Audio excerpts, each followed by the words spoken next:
Assalamualaikum warahmatullahi wabarakatuh.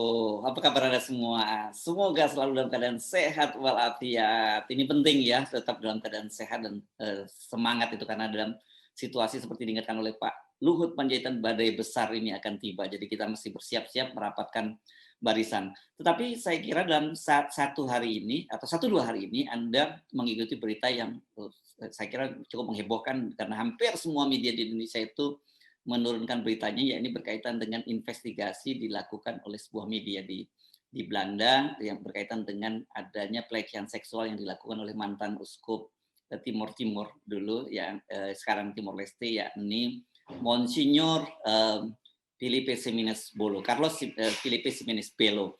Nah, saya akan mengajak Anda untuk berbincang dengan Dr. Suryadi. Beliau ini adalah seorang pengajar budaya dan sejarah di Universitas Leiden di Belanda ya. Saya akan mengajak Anda langsung ngobrol dengan beliau. Assalamualaikum. Waalaikumsalam, Pak Heri. Ya. Apa kabar? Sehat ya?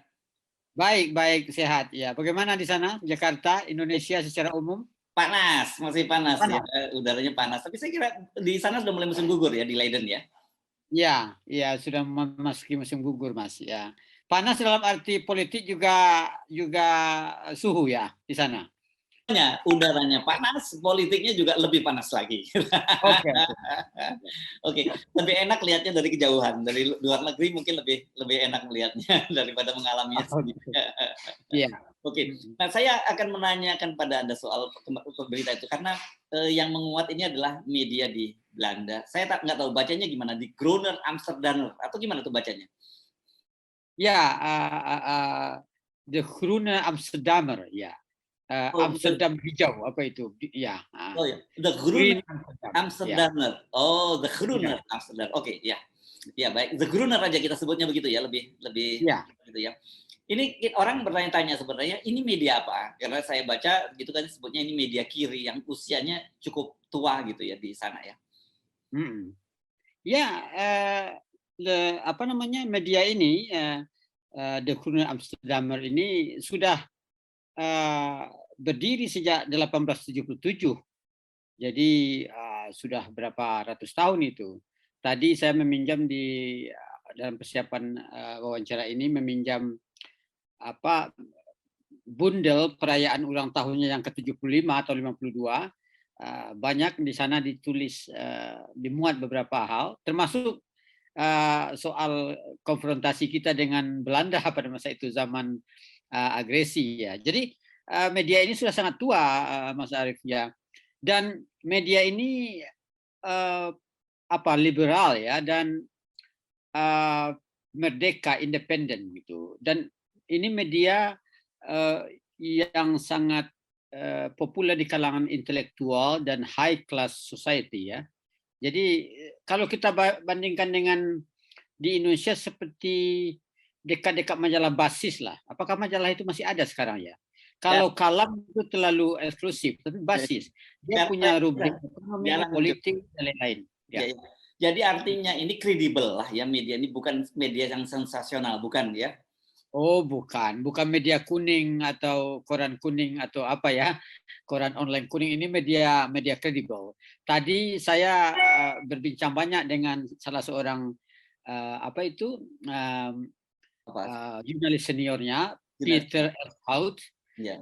Sekalian juga untuk mengklarifikasi berita ini, karena saya katakan berita ini sekarang sedang viral di Indonesia, dan dia bilang ini betul investigasi kami, katanya.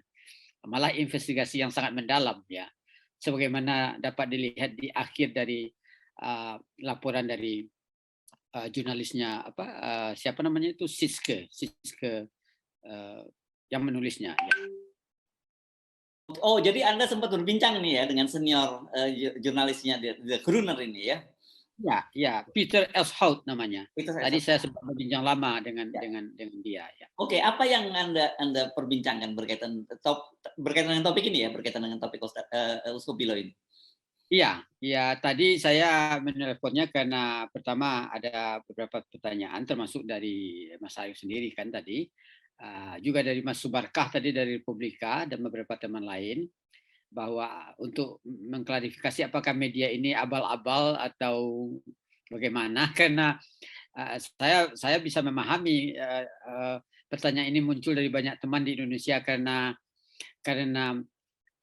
klimat atau lingkungan atau apa cuaca media kita di sana kan memang nggak jelas mana yang abal mana yang serius sudah hilang dalam sebuah simulacrum yang susah diidentifikasi gitu.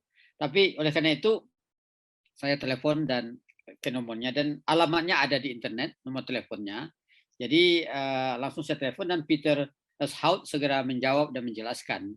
Tadi saya bertanya soal berita ini dan dia mengatakan ini betul dan apa itu berdasarkan investigasi yang cukup lama dan mendalam ya. Baru kemudian diturunkan. Dan saya juga bertanya di mana posisi The Groene Amsterdam sebenarnya dan dia menjelaskan bahwa ini media independen dan ya seperti saya katakan tadi seperti basis di Indonesia adalah media yang dikonsumsi oleh kalangan intelektual dan high class ya dengan laporan-laporan yang menarik dari berbagai bidang. Tapi dia ini week blood ya, artinya itu mingguan sebenarnya, bukan. Jadi tadi saya kirimkan image sampulnya yang dari salah satu edisi ke Mas Arief. Mungkin nanti bisa diperlihatkan kepada pemirsa begitu ya. Jadi ini media yang sangat kredibel. Jadi artinya laporan laporan pemberitaannya tentang Ustupelo ini bisa dipertanggungjawabkan ya. Oh bisa, sangat bisa dipertanggungjawabkan ya. Dan kalau ada yang apa itu yang keberatan atau bagaimana kan bisa langsung meneleponnya atau minta klarifikasi ke mereka apa namanya di Amsterdam begitu. Ya. Kan ada kecenderungan karena sebelumnya disebut ini media kiri gitu. Apakah ada kecenderungan selama ini dalam catatan yang Anda tadi kan sempat pelajari ya di library saya kira itu tadi ya bundel dari The Groener ini ya. Apakah ada tendensi mereka ini memang kecenderungannya menyerang tokoh-tokoh agama atau apa gitu? Ada kecenderungan semacam itu? Mungkin dalam konteks ini media seperti ini tidak satu di Belanda atau mungkin di Eropa di beberapa negara ada begitu. Seperti juga beberapa koran lain. Mungkin lebih baik disebut media independen ya dan bebas begitu ya.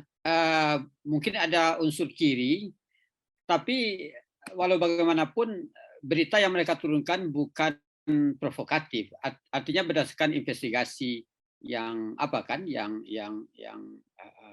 jelas begitu.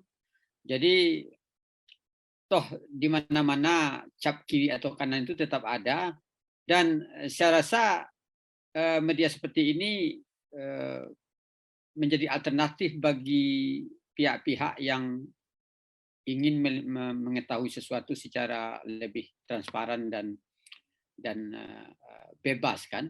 Jadi barangkali ada unsur radikalnya dan dia bilang Peter tadi bahwa ini memang media yang liberal ya, yang tidak berpihak kepada pemerintah atau apa misalnya gitu. Ya. Oke, jadi kalau dari penjelasan kita bisa melihat bahwa ini bukan kan ini mungkin mohon maafkan kami kalau di Indonesia kemudian ada muncul pertanyaan semacam itu karena Indonesia sekarang dengan polarisasi yang ada seperti ini, kalau di sini mungkin ada kelompok berdiskusi radikal atau apa gitu dan kemudian nah sementara kita juga asumsinya seperti itu tadi, makanya pertanyaan pertama adalah apakah media ini media yang cukup kredibel. Itu penting buat kami yang bergerak di media memang melakukan proses verifikasi gitu. Yang kedua, apakah ada kecenderungan dia ini memang dalam tanda petik dia haters terhadap pemuka agama gitu. Tapi ternyata semua clear itu ya. Jadi artinya ini betul-betul mereka melihat bahwa sebuah berita yang cukup menarik karena berkaitan dengan pelecehan seksual yang dilakukan oleh seorang pemuka agama. Karena itu mereka kemudian melakukan investigasi gitu. Iya, betul. Betul. Jadi dan saya melihat dalam edisi-edisinya tidak hanya soal pemuka agama yang dikritik, tapi kebijakan ekonomi, ya problem sosial dan lain-lain ya. Jadi uh, bukan haters terhadap agama saja begitu. Ya, ya. Jadi kritislah untuk melihat sesuatu yang barangkali dalam media lain dianggap apa namanya akan menyakiti orang atau ada tenggang rasa dan sebagainya. Jadi media The Groene Amsterdammer ini saya lihat agak bebas. Kenapa kita harus tenggang rasa kalau memang itu salah misalnya? Kan ada media yang begitu kan untuk menjaga hubungan dengan pihak-pihak tertentu begitu. Ya. Nah, ya pertanyaannya, kalau di Indonesia ini cukup heboh ya pemberitaan ini. Tapi apakah publik di Belanda juga menaruh perhatian semacam ini? Karena bagaimanapun juga eh, kedekatan Belanda itu dengan Indonesia kan di masa lalu cukup ya punya kedekatan gitu. Ya, soal apa namanya esek-esek dalam dunia apa namanya pergerejaan ini kan sudah lama, Mas Ya, ya. Belum lama, saya kira tahun lalu ya. apa itu di media mainstream apa diberitakan banyak hal mengenai ini Ya. yang ternyata terjadi di banyak tempat. Ya. Tapi kebanyakan secara umum memang terkait dengan apa pemuka agama Katolik Ya. dari kalangan orang putih ya, Ya. Ya. orang Barat gitu. Dan dalam arti kalau kita melihat masyarakat Barat, kebanyakan sudah skeptis juga mengenai lembaga agama ya. Agama ini kan. Ya, ya, ya. Jadi tidak ada demo, tapi saya rasa langsung atau tidak dalam masyarakat literasi seperti Barat ini pasti ada ini efeknya kan. Tapi efeknya itu tidak bisa dilihat dari apa itu secara visual di ranah publik kan, tidak ada demo atau apa ya. Jadi kalau ya efeknya paling-paling ya makin sedikit orang pergi ke gereja atau apa ya begitu ya. Tapi bahwa ini melibatkan seseorang yang berasal dari non Barat, pastor atau apa ya, biskop itu memang mungkin agak menimbulkan apa ya shock ya di kalangan tertentu misalnya, termasuk pihak-pihak yang barangkali ya terkait dengan Indonesia atau Timur di masa lampau yang ada di Eropa, misalnya masyarakat mungkin di Portugal kalau orang membaca ini agak kaget juga ya. Kan di luar beliau seorang uskup, ini kan Uskup Belo ini, mantan Uskup Belo ini dulu pernah menerima hadiah Nobel perdamaian. Jadi kan artinya ini dia adalah tokoh dunia gitu ya. Dan kemudian bagi bangsa Timur Timur sendiri saya kira dia juga pernah punya andil besar dalam kemerdekaan kemerdekaan Timur Timur. Tentu ini agak berbeda, bukan sekedar pemuka agama biasa gitu yang saya maksud. Ya betul. Ya ini yang mungkin akan apa namanya yang membedakan dengan kasus-kasus yang sebelumnya sudah terjadi gitu dan sudah terungkap. Dan sampai hari ini atau mungkin kita akan melihat kalau berita ini viral dan menyebar, bagaimana reaksi panitia Nobel ya? Apakah akan juga ada atau pihak-pihak tertentu apakah meminta kepada panitia hadiah Nobel untuk menarik apa namanya hadiah ini atau bagaimana seperti hanya tuntutan terhadap Aung San Suu Kyi kan soal Rohingya ya. Jadi kita lihatlah apa yang akan terjadi pada hari-hari dan minggu-minggu mendatang. Ya. Oke, tapi kalau masyarakat Belanda ini kan bukan Katolik ya, Protestan ya mayoritas kalau di Belanda ya. Ya, ya Katolik ada, Protestan ada, bahkan juga ada yang sangat ortodok ya, yang masih percaya bahwa vaksin ini tidak perlu untuk tubuh atau yang punya anak sampai 6 masih ada tuh golongan kaus hitam namanya. Jadi begitu masih bermacam-macam dan saya rasa pasti juga ada reaksinya paling tidak di kalangan apa namanya imigran yang berasal dari Nusantara ya, khususnya Indonesia dan Timur Leste. Ya. Jadi artinya ini kemungkinan Anda prediksi bisa jadi running story ya, terutama berkaitan tadi dengan posisi Uskup Belo sebagai penerima hadiah Nobel tadi ya. Ya, ada kemungkinan, tapi kalau melihat apa yang sudah terjadi sebelumnya, saya khawatir kalaupun ada protes terhadap hadiah Nobel yang diterima beliau atau apapun lah yang terkait dengan image itu, barangkali ini prediksi saya ya Mas Arya, Ya, agak kurang muncul dari pihak kita sendiri atau dari Timor Leste misalnya.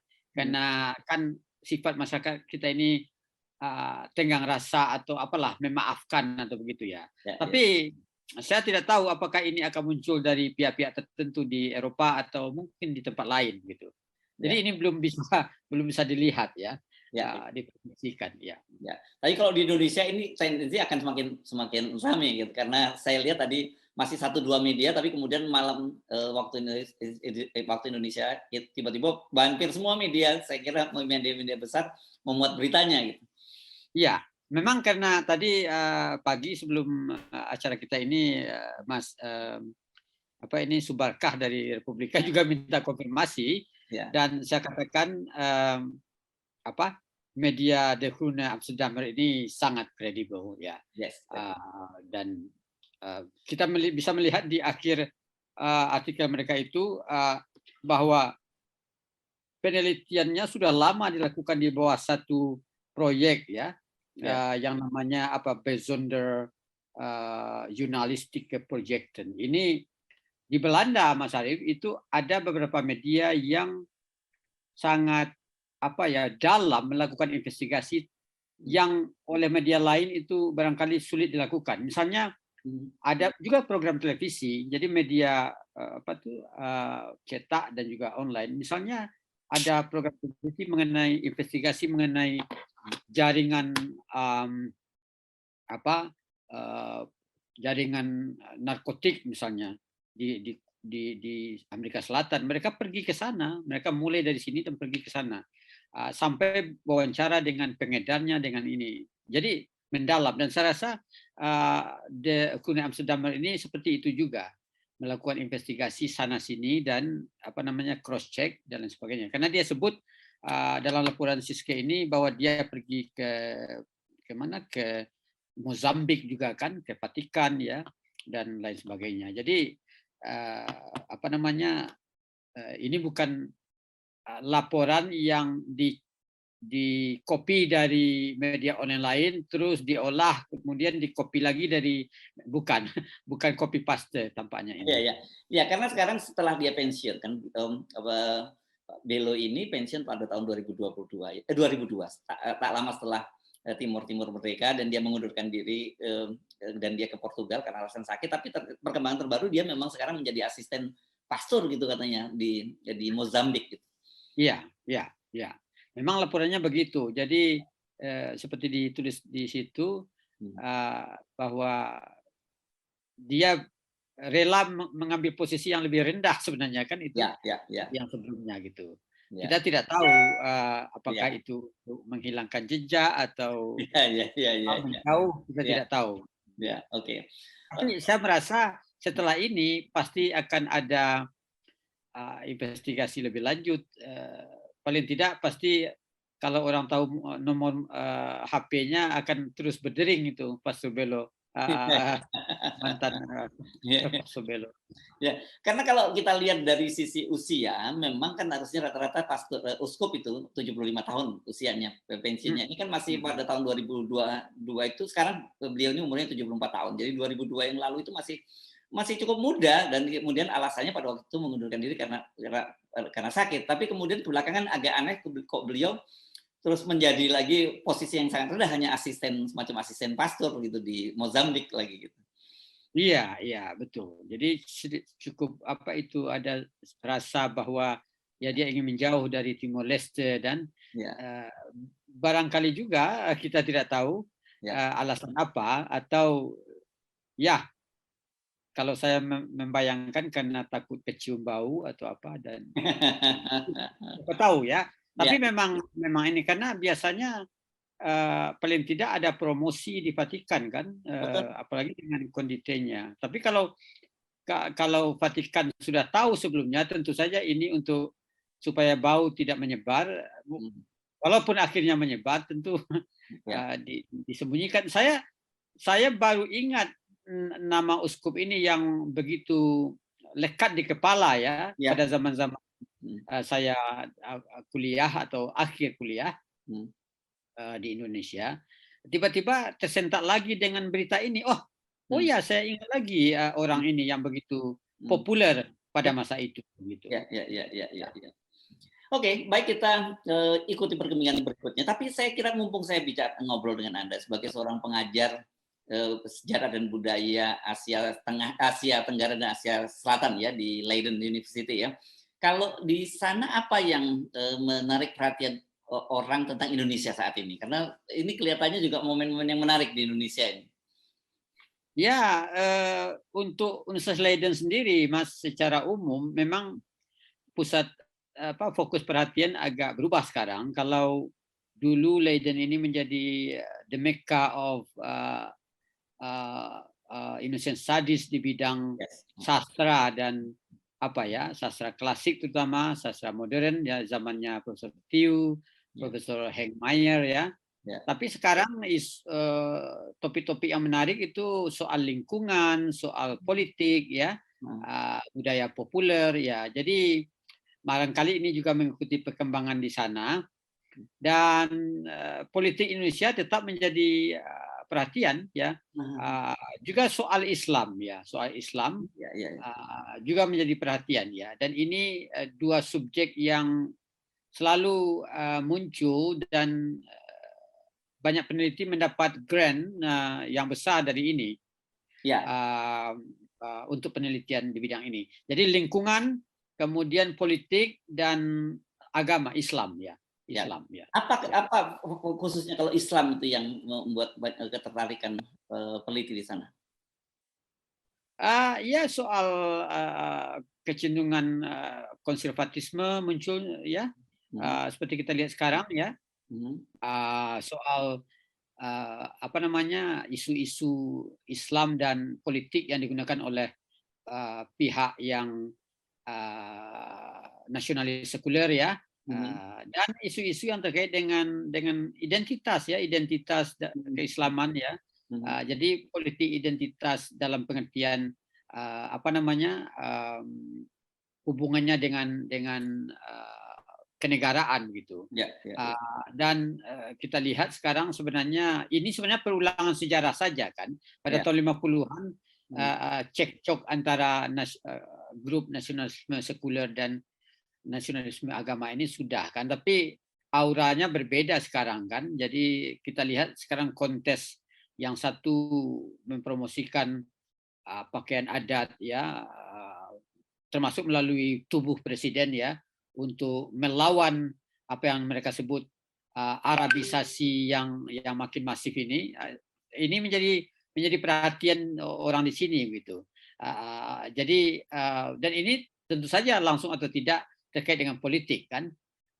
Contohnya ya, itu antara lain ya. Tapi soal seperti saya katakan tadi lingkungan ya, soal pencemaran, soal ya krisis energi yang juga langsung atau tidak memberikan peluang yang lebih besar yang diberikan pemerintah terhadap eksploitasi alam dan lingkungan ini juga menjadi perhatian mereka. Ya. Oke, baik. Terima kasih Dr. Suryadi, ini pengajar untuk kajian bidang kajian budaya dan sejarah dan budaya Asia Tenggara dan Asia Selatan di Universitas Leiden di Belanda. Assalamualaikum warahmatullahi wabarakatuh. Waalaikumsalam. Ya.